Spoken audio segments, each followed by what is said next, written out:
زمانے بھر میں یہ قاعدہ ہے کہ جس کا کھانا اسی کا گانا۔ حضرت حکیم الامت فرماتے ہیں کہ زمانے بھر میں یہ قاعدہ ہے کہ جس کا کھانا اسی کا گانا، تو جن کا ہم کھا رہے ہیں انہی کے پھر گیت ہم گا رہے ہیں۔ کائنات ارضی اور سماوی پر سب سے بڑا، سب سے شاندار، سب سے خوبصورت، سب سے ٹھنڈا، سب سے امن والا جو انقلاب ہے وہ میرے نبی پاک نے برپا فرمایا۔ بڑی یہ کم نصیبی ہے کہ مسلمانوں میں فرقے بن گئے اور امت تقسیم ہو گئی، اور تقسیم ہونے سے کمزور ہو گئی۔ لیکن افسوس کی بات یہ ہے کہ لوگ اس بات کو سمجھنے سے عاری ہیں کہ عید میلاد النبی صلی اللہ تعالیٰ علیہ وسلم تو امت اس بات کے شکر کے طور پہ مناتی ہے کہ اللہ نے ہمیں اپنے نبی کا غلام بنایا۔ آؤ میں تمہیں مسلم شریف پڑھ کے سناتا ہوں، اور راوی بھی وہ بندہ جو ہر وقت حضور کے قریب رہتے تھے، حضرت انس بن مالک رضی اللہ تعالیٰ۔ آپ فرماتے ہیں مجھے وہ دن بھولتا ہی نہیں، میں بھلا سکتا ہی نہیں جس دن میرے نبی پاک مکے سے ہجرت کر کے مدینہ طیبہ تشریف لائے تھے۔ حضور اس دن کیا ہوا تھا؟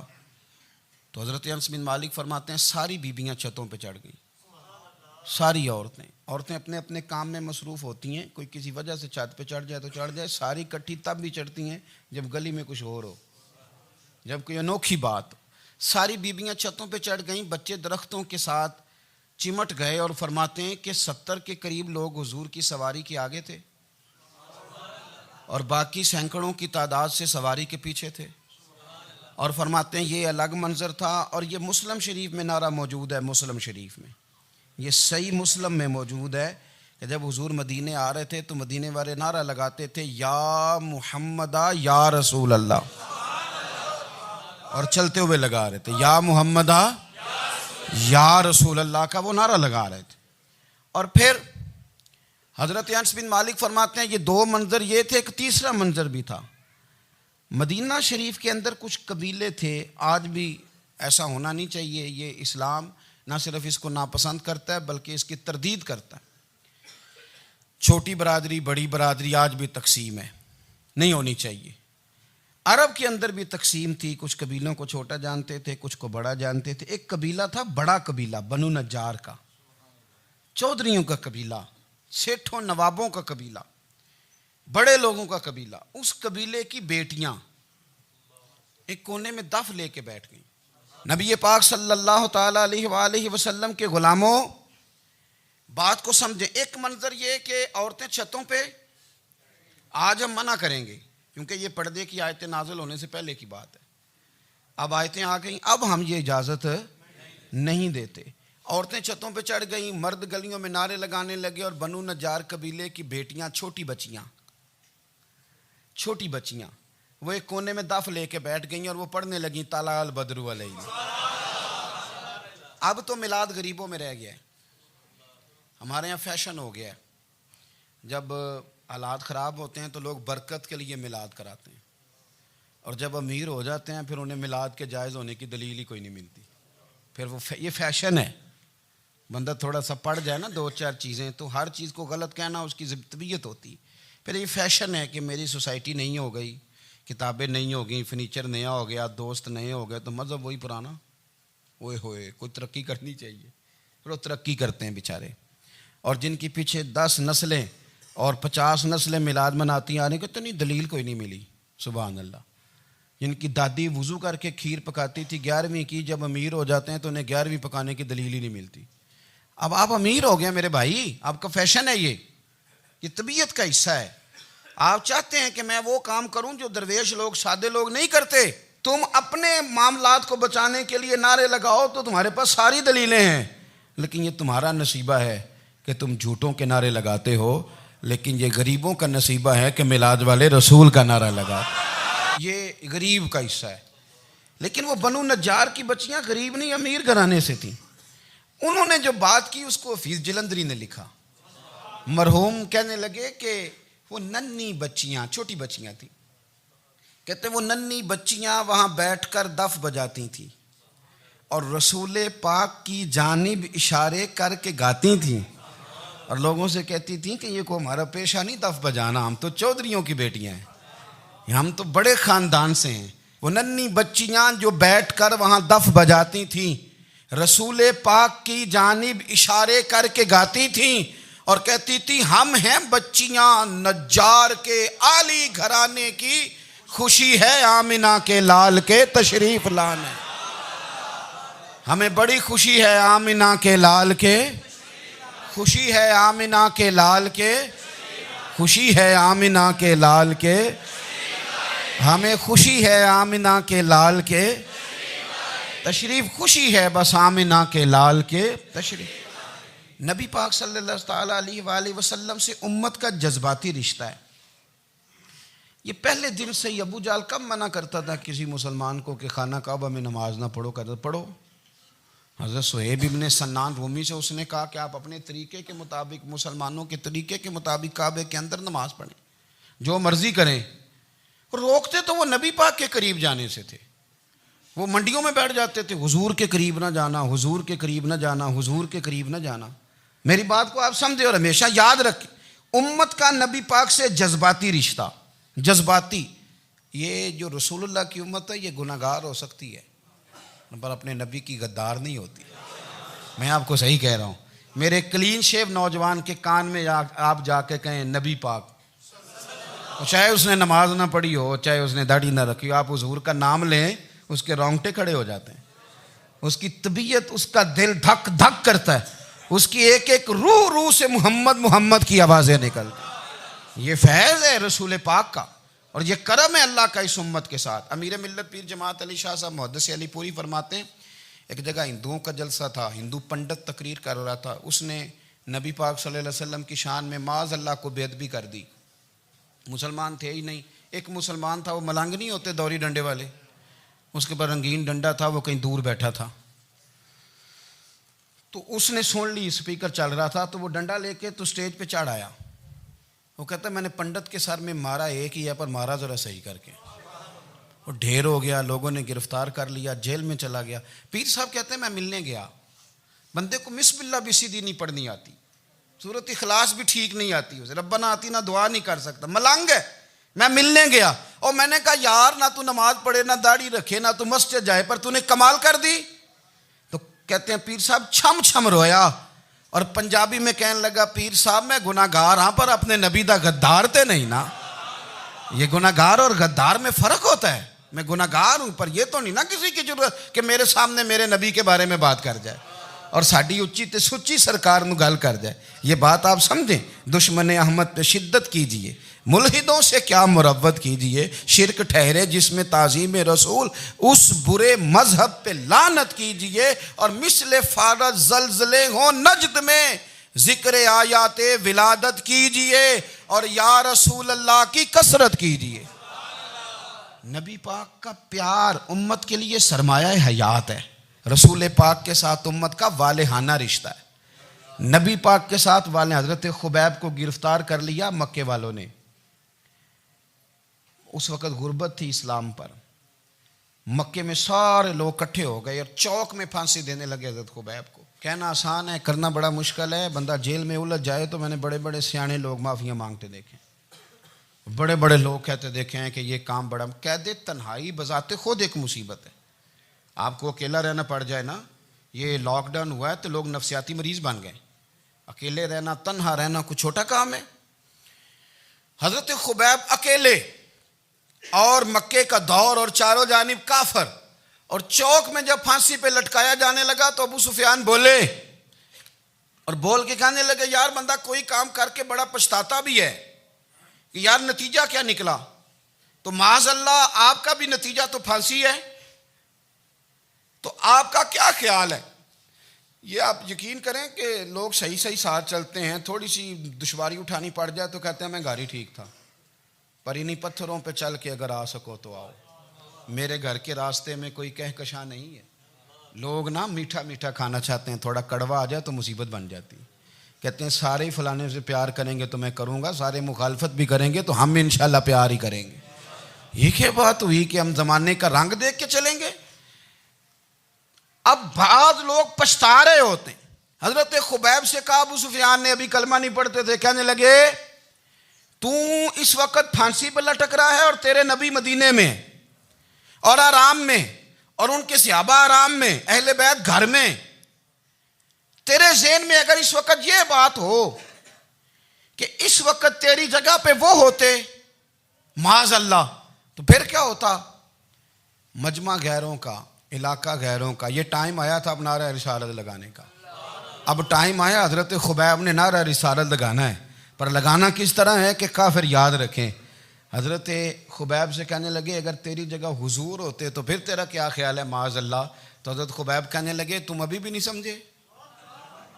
ٹھیک ہے میں مکے میں اکیلا ہوں، سارے لوگ مدینے میں ہیں، پر میں پچھتا نہیں رہا، میں تو فخر کر رہا ہوں، میں فخر کر رہا ہوں اس لیے کہ چوری کر کے جان نہیں دے رہا، مدینے والے کی عزت پہ جان دے رہا ہوں، میں فخر کر رہا ہوں۔ فرمایا سن، تو کہتا ہے تیری جگہ حضور ہوتے اور تم انہیں یہاں معاذ اللہ پھانسی پہ لٹکاتے۔ فرمایا سن، میں تو یہ بھی پسند نہیں کرتا کہ میں گھر میں بیٹھا ہوں اور میرے نبی کو ہلکا سا کانٹا بھی چبھ جائے، ہمارا اپنے نبی سے محبت کا رشتہ ہے، ایک کانٹا بھی حضور کے قدم مبارک میں چبھے ہمیں برداشت۔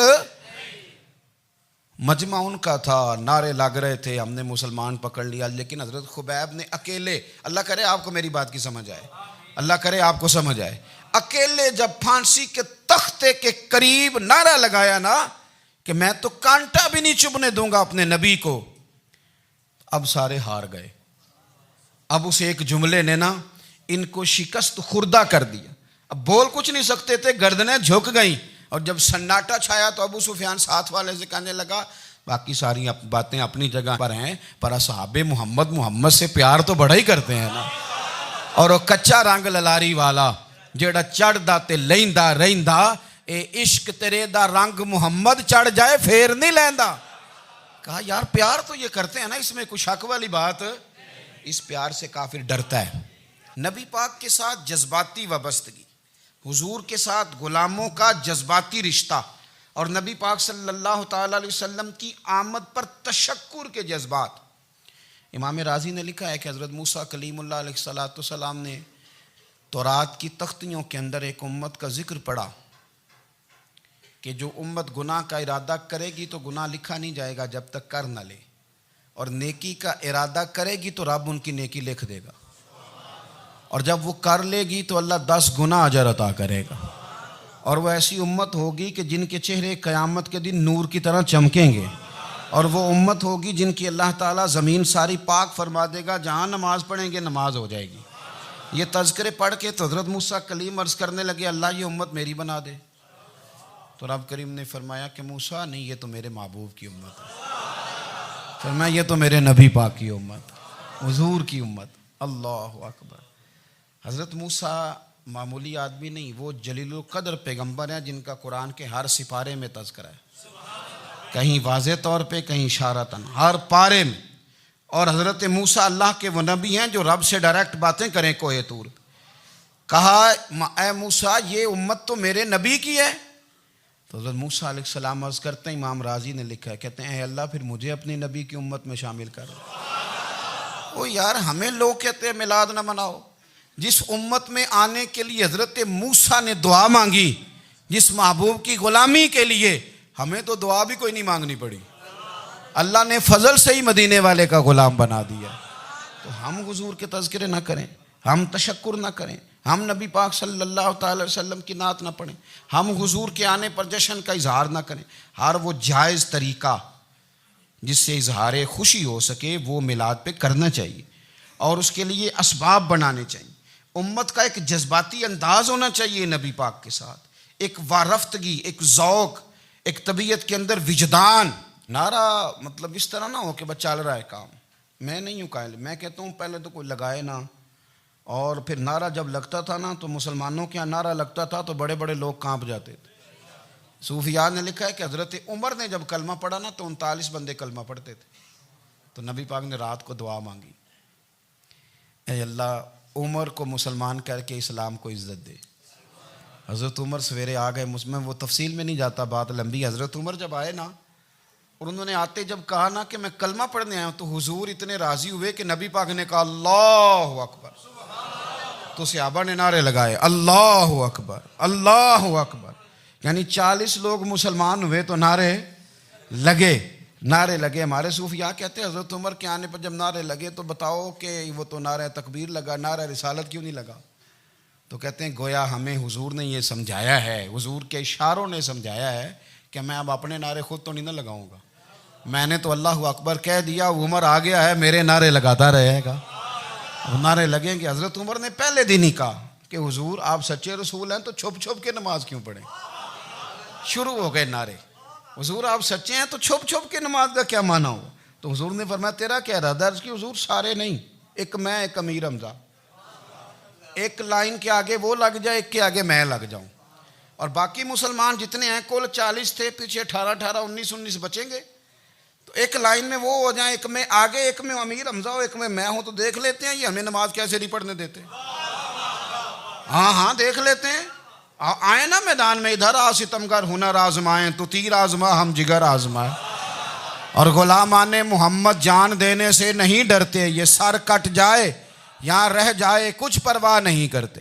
فرمایا بھی پتہ چل جاتا ہے نا، ایک لائن میں حضرت امیر حمزہ ہو گئے، ایک میں حضرت عمر ہو گئے۔ پہلے یہ مارتے تھے جو حرم شریف میں مسلمانوں کے طریقے پہ نماز پڑھتا تھا، یہ جلوسوں کی بڑی برکت ہے، اندر بیٹھے رہے نا چپ کر کے، نکل جائیں تو پتہ کچھ بھی نہیں چلتا۔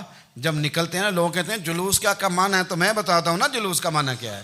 حضرت عمر نے باہر نکلے 2 لائنوں کا جلوس، لمبا بھی کوئی نہیں، بندے بھی 40، اور جناب فاروق اعظم باہر نکلے تو عمر کا نعرہ، عمر کا، حضرت عمر نے یوں کر کے آستینیں بازو کی چڑھا لیں، اور اپنے گلے میں جو ان کے رومال تھا نا اس کو یوں سینے پہ باندھا، اور اس ہاتھ میں تلوار تھی تو یوں کر کے باہر لہرائی، کہنے لگے او مکے کے کافرو ادھر آؤ میرے سامنے، جس نے اپنی بیوی بیوہ کرانی ہو، جس نے بچے یتیم کرانے ہوں، وہ آئے میدان میں، مصطفیٰ کے غلام آج سڑکوں پہ نکل آئے میدان میں ہمارے سامنے ہمارا مقابلہ کرے، آئے نا میدان میں، ہم نکلے ہیں، اب ہم یہاں کعبے میں اعلانیہ نماز پڑھیں گے، ہم پڑھیں گے، طاقت ہے تو آؤ نا ہمارا مقابلہ کرو، آؤ۔ کفر بذات خود بہت بڑا جھوٹ ہے، اور جھوٹ کے پیر، بس 2 بندے نکلے تلواریں لے کے آگے، تو پھر حضرت عمر نے اعلانیہ نماز پڑھوائی خانہ کعبہ۔ تو میرے بھائی رسول اللہ صلی اللہ علیہ وسلم کے غلام تو جب نعرہ لگاتے تھے تو ہو ہی کمال جاتا تھا۔ پھر بریلی کے امام بولے، کہنے لگے پیش حق مجدہ شفاعت کا سناتے جائیں، حضور قیامت کے دن آگے نا ہمارے آگے خوشخبری دیں گے، کہیں گے تم فکر نہ کرو، آ جاؤ میں تمہیں بخشواتا ہوں، میں تمہاری سفارش، آ جاؤ پیچھے۔ حضور نہ پیش حق مجدہ شفاعت کا سناتے جائیں گے۔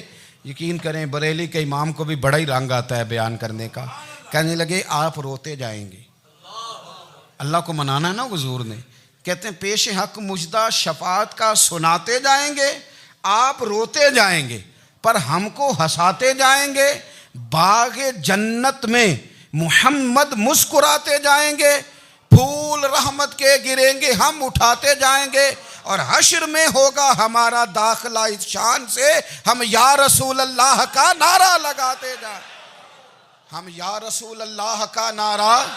امام راضی کہتے ہیں حضور نے ایک رکا پکڑا چھوٹا سا، ایک بندے کو لوگ دوزخ میں لے کے جا رہے ہیں، اچھا مجھے ایک بات بتاؤ، فیصلہ پہلے ہو گیا ہے، اللہ کے سامنے ہوا ہے، اور فیصلہ ہو گیا اور طے ہو گیا کہ دوزخ میں جانا ہے، وہ قریب پہنچ گئے دوزخ کے، تو حضور نے دیکھ لیا، اور بتایا کس نے؟ حضرت آدم نے۔ حضرت آدم کہنے لگے حضور وہ آپ کے غلام کو دوزخ میں لے جا رہے ہیں، نبی پاک آگے گئے، کیا پڑھتے ہیں ہمارے بھائی؟ حضور نے مجھے ان سے چھڑا کے چھوڑ دیا۔ نبی پاک صلی اللہ علیہ وسلم آگے گئے، فرمایا ادھر آؤ، کہاں لے کے جا رہے ہو؟ اللہ کے سامنے فیصلہ ہوا ہے نا، فرشتوں نے کیا ہے نا، فرشتے کو کسی سے بددیانتی تو نہیں نہ کرتے، فرشتوں نے جو کیا ٹھیک کیا ہے نا، کیوں لے کے جا رہے ہو؟ سونے گناہ زیادہ ہیں، نیکیاں تھوڑی ہیں، فرمایا میرے سامنے تولو۔ کسی فرشتے نے نہیں کہا کہ سونے معاذ اللہ ہم کو بے ایمان ہے، ہماری کوئی اس سے زد چل ساڈا کو بننا سان جائے دے نال، بھائی میرا مطلب ہے صحیح تولا ہے، فیصلہ ہے، فرمایا دوبارہ تولو۔ گویا رب بھی فرماتا ہے جیسے میرا محبوب کہتا ہے ویسے ہی کر، او کوئی نہیں دوبارہ تول لو، کوئی حرج نہیں، تولو نہ دوبارہ۔ فرشتے دوبارہ آئیں گے، انہوں نے دوبارہ تولا، ایک پلڑے میں نیکیاں ایک پلڑے میں گناہ، اب وہ گناہ پھر زیادہ نکلے تو نبی پاک نے نا جیب سے اتنا سا روکا نکالا، روکے کا بھی کوئی وزن ہوتا ہے، وہ حضور نے نیکیوں کے پلڑے میں رکھ دیا، نیکیاں بڑھ گئیں، فرشتے بھی چپ کر گئے. چلو بھائی جنت میں. میری طرح کا تھا نا پتہ سارا ہے سردار نے کیتی ہے, پتہ تو تھا نا اسے من آنم کے من دانم, تو سیدھا حضور کے قدموں سے جا لگا. کہنے لگا سونیا میں تو ساری زندگی گناہ کرتا رہا, یہ کون سی نیکی ہے؟ تو حضور فرمانے لگے چپ کر, جنت کا دروازہ کھول گیا, تو جا جنت میں. حضور رکے میں کیا ہے؟ فرمایا تو نے ایک دن درود و سلام نہیں پڑھا تھا, میں نے تیرا سنبھال کے رکھا ہوا تیرا درود شریف, وہ نعرے رسالت بھی تو نے لگائے تھے, وہ تو کھول کے میرے تذکرے میں نے تیرا سنبھال لیا. دوزخ میں میں تو کیا میرا سایہ نہ جائے, کیونکہ رسول پاک سے دیکھا نہ جائے. میرے رسول پاک اور میری بات سنو, میں بھی آپ کو کھانا نہیں کھلاتا, لنگر میرے سنگی کھلاتے ہیں, میرے دوست آپ کو کھانا پیش کرتے ہیں. ہر جگہ آپ جاتے ہیں تو وہاں کچھ لوگوں کی ڈیوٹی ہوتی ہے. لیکن ترمذی شریف سیاستہ کی حدیث ہے, حضرت انس نے پوچھا تھا حضور قیامت میں کہاں ملیں گے؟ فرمایا حوض کوثر پہ. حضور وہاں انس پانی پلائیں گے کہ بلال پلائیں گے کہ سہیب پلائیں گے؟ فرمایا نہیں, امت پیاسی آئے گی تو میں اپنے دست مبارک سے پانی پلاؤں. حضور وہاں نہ ملے تو فرمایا پل صراط پہ آنا, امت گزرے گی تو میں رب سلم کی دعائیں کروں گا. تو اعلیٰ حضرت فرماتے ہیں جب حضور دعا کر رہے ہیں تو ڈرنے کی ضرورت کیا ہے؟ خدا کی رضا چاہتے ہیں دو عالم, خدا چاہتا ہے رضائے محمد, رضا اب پل سے وجد کرتے گزری کہ ہے رب سلم دعائے محمد صلی اللہ ہو. تو حضور وہاں ملاقات نہ ہوئی تو پھر اس حدیث کو بھی یہ حدیث مضبوط کر دے گی. حضور فرمانے لگے پھر میزان عمل پہ آ جانا, امت کے عمل تول رہے ہوں گے اور میں کامیابی کی دعائیں مانگ رہا ہوں گا. تو جس کے لیے حضور دعا مانگیں گے ناکام ہوگا, ناکام ہوگا. اپنے بچوں کو حضور کی محبت سکھائیں, نبی پاک صلی اللہ علیہ وسلم کی غلامی کریں. آپ کا رشتہ نبی پاک کے ساتھ مضبوط ہونا چاہیے, آپ کے تعلقات حضور کے ساتھ مضبوط ہونے چاہیے. اور آپ نے دائیں بائیں نہیں دیکھنا کہ پراپوگنڈا کیا ہے, لوگ کیا کہہ رہے ہیں. لوگوں کو دیکھ کے جو لوگ رستہ بناتے ہیں وہ پیچھے رہ جاتے ہیں. آپ نے یہ دیکھنا ہے کہ میرا حضور سے نسبت کا تعلق مضبوط ہے, کوئی کدھر جا رہا ہے اس سے ہمیں کوئی تعلق. اس وقت عالمی حالات کیا ہیں, قومی حالات کیا ہیں, معاشی حالات کیا ہیں, جرنلسٹ کیا کہہ رہے ہیں فلانے کے, ہمیں اس سے غرض نہیں ہے. ہمیں تو اتنا پتہ ہے کہ ہم نے اپنے نبی کو راضی کرنا ہے. تو اس لیے خوبصورت محافل کا ذکر کریں, خوبصورت درود شریف پڑھیں.